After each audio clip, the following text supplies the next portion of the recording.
అప్పులు తీరితే తప్ప సంక్షేమ పథకాలు అమలు చేయలేమంటూ చంద్రబాబు ప్రకటించడంపై రాష్ట్ర వ్యాప్తంగా అన్ని వర్గాల నుంచి నిరసన వ్యక్తం అవుతుంది.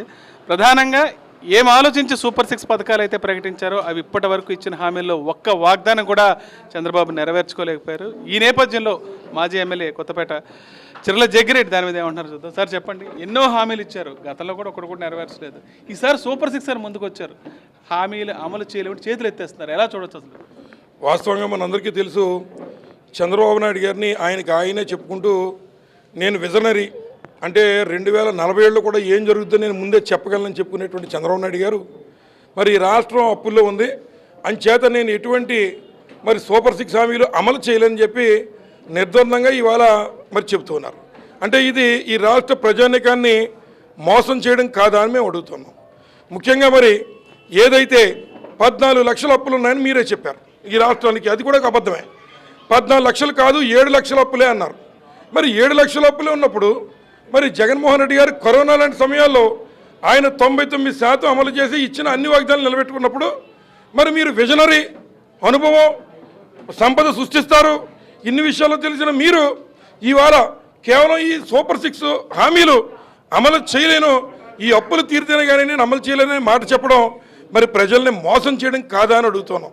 బయట ఎట్లాంటి చీటింగ్ కబుర్లు చెప్తే 420 అంటారు, మిమ్మల్ని ఏమనాలి అని చెప్పి సందర్భంగా అడుగుతున్నాం. మిమ్మల్ని నమ్మి ఇవాళ ఉన్నటువంటి మహిళలందరూ కూడా ఈ రోజు కాకపోయినా వచ్చి నెలేస్తారని చెప్పి నీకు 15 అంటే ఈరోజు కూడా వేచి చూస్తున్నారు. ఎవరికి ఏ 15 రాలేదు. అలాగే మరి ఉచిత బస్సు ఆడవాళ్ళు ఎప్పుడు ఎక్కిస్తారా అని చెప్పి వారందరూ చూస్తూ ఉన్నారు, ఉచిత బస్సు అవ్వలేదు. అలాగే ఉన్నటువంటి ఫీజు రీయింబర్స్మెంట్ లేదు. ఇట్లా ఏ కార్యక్రమం కూడా మీరు అమలు చేయకుండా ప్రజల్ని మోసం చేయడం అనేటువంటిది మరి ఒక విజనరీగా చెప్పుకునే మీకు తగునా అని మేము అడుగుతున్నాం. ఒకవైపు హామీలు అమలు చేయట్లేదు, ఇంకోవైపు అన్ని విషయాల్లో కూడా అన్ని రంగాలు కూడా పన్నులు పెరిగిపోతున్నాయి. మన విద్యుత్ ఛార్జీలు పెంచారు, ఇప్పుడు భూముల రిజిస్ట్రేషన్ విలువ మదింపు చేసి వాటిని కూడా పెంచేసే ప్రయత్నం చేస్తారు. ఇవాళ నుంచి అవి కూడా అమలు అవుతున్నాయి. దీని ఎలా చూడవచ్చు? మీరు ఒకవైపు హామీలు అమలు చేయలేదని మీరే చెప్తున్నారు. మరి హామీలు అమలు చేయడం మీకు ఇవాళ కరెంటు ఛార్జీలు కానీ లేదా వంట నూనెలో 120 ఉన్నటువంటి 170 అయింది. ఈ రకంగా మరి కరెంటు ఛార్జీలు కానీ లేదా ఆస్తి పన్నులు కానీ ఇవన్నీ పెంచే హక్కు మీకు ఎవరిచ్చారు? మరి ఈ రకంగా రిజిస్ట్రేషన్ ఛార్జీలు పెంచడమే కాకుండా అన్ని ఛార్జీలు ప్రజల నెత్తి మీద మరి పన్నుల భారాన్ని వేస్తున్న మీరు మరి ఈ వచ్చిన డబ్బు ఏం చేస్తున్నారో కూడా ప్రజలకు చెప్పాలి. ఈ వచ్చిన డబ్బుని సంక్షేమ కార్యక్రమాలకు ఇవ్వడానికి మీకు మనసు రావట్లేదని మీరే చెప్పారు. ఇవాళ ఎవరికైనా ఆడబడుచుకు పెడితే మళ్ళీ 10 అయి వస్తుందని సామెత ఉంది.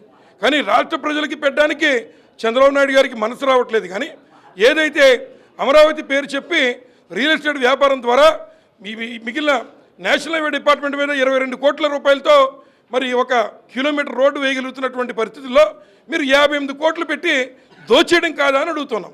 అమరావతి పేరుతో దోపిడీ, పోలవరం పేరుతో దోపిడీ, సామాన్య ప్రజానీకానికి ఫీజులు ఇవ్వకుండా ఎవరైతే మరి విద్యార్థులు ఉన్నారో వారికి ఫీజులు మరి కట్టకుండా దోపిడీ. ఈ రకంగా మీరు మరి పన్నుల భారాన్ని వేసి ఆ సొమ్ము అంతా కూడా పచ్చచొక్కాల నేతలకి కాంట్రాక్టుల పేరుతో మరి ఇచ్చేయడానికి చేశారనేటువంటి విషయాలు అందరూ ప్రజలు గ్రహించారు. అలాగే ఒకటి అడుగుతున్నాం, మీ అబ్బాయి లోకేష్ గారు మరి ఒక విలేకరికి చెబుతూ కాలర పట్టుకుని అడగండి మేము ఈ సంక్షేమ కార్యక్రమం అమలు చేయబోతే అని చెప్పారు. మరి ఈ రకంగా మరి కాలర పట్టుకుని అడగం కానీ మరి ఈ రకంగా అడుగుతున్నప్పుడు మీరు సమాధానం చెప్పాలా వద్దా అని చెప్పి ఈ సందర్భంగా మిమ్మల్ని అడుగుతున్నాం. ఇచ్చిన హామీల్లో ఒక్కటి కూడా నెరవేర్చలేదు, కానీ పన్నుల పేరిట పన్నుల భారాన్ని రాష్ట్ర ప్రజల నెత్తి మీద మోపటం ఏమాత్రం సమంజసం కాదంటున్నారు. దీనికి చంద్రబాబు సమాధానం చెప్పాలని జగ్గిరెడ్డి అడుగుతున్నారు.